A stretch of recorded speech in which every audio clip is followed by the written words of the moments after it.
Welcome back. We're still with the former Chief of Operations, Nigerian Army, General Wahab Garba. Thank you for joining us once again. Well, we let off with the issue of you talking about not enough intelligence, yes. But again, another thing that worries a lot of people right now is the financiers of the group. We understand that some of them are within the army. What are we doing about this?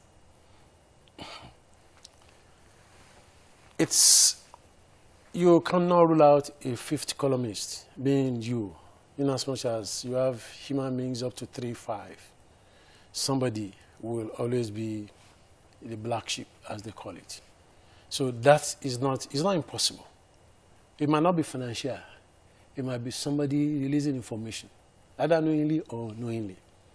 And then there was an allegation that some guys felt, oh, why we support you? Keep on attacking all these places and what have you. It could be somebody serving. It could be somebody who's retired like me. It could be part of psychological warfare. That look, we have some of your men with us. They are in support. But definitely there is nothing of that magnitude that could be done by the gun-wielding human beings that we see as the Avengers. There must be top individuals, wealthy individuals who are ready to bankroll whatever they do. It is a norm. You can't run away from that. Shouldn't the presidency be focusing more on that angle? Because really, no matter how much they stop these insurgents, as long as we have moles in the house, this will continue. Is the presidency doing enough? I'm sure instructions must have been given, and that's why I want to believe that any moment from now, the military in those general areas are going to be reshuffled. I've learned that even the army had given instructions that all those serving in the Niger Delta should move, moving them, bringing in new people. But it's not only that, it goes beyond that. Okay, last month, Brussels-based International Crisis Group made some observations about the Nigerian military. We'll come to that. But the report now urged the federal government to design a comprehensive defense sector reform, including clear identification of security challenges. They also mentioned a new defense and security policy and structure to address them. And also drastic improvements in leadership, oversight, administration, accountability, and the list goes on. Do we have a proper defense policy in place right now? There's a defense policy, even though it's being reviewed right now.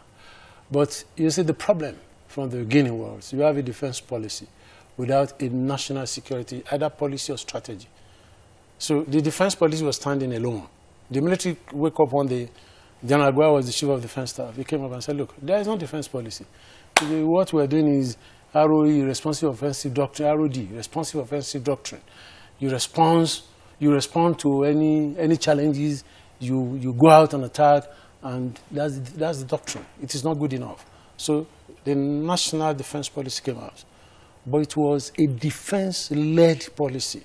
The Minister of Defense never bought into it. It was the defense headquarters that produced those documents, published them, and sent them out. Yes, the president signed, the minister signed, the ambassador signed as the president, the minister signed, but the government did not buy fully, did not adopt the policy in toto. It's being reviewed now, and my prayer is that the new one, when it comes out, will be adopted by the country in toto, completely. And then the national security policy was designed, I think, by some guys in the National Defense College, submitted to the government, signed, but where is it? The average Nigerian is not even aware that you have a defense, a security strategy or a security policy. And that's what is supposed to drive the defense policy. The defense doesn't stand on its own. The defense is just one segment of the security segments in the system. All right, General Wahab, we have to continue this conversation another time. Thank you for coming on Dateline Abuja. Thank you, madam. Thank you. Thank you very much.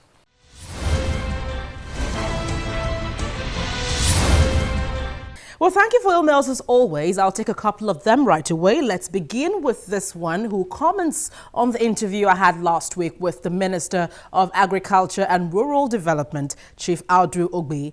Olayinka Olore says, you can't get gold mine without restructuring the Bank of Agriculture.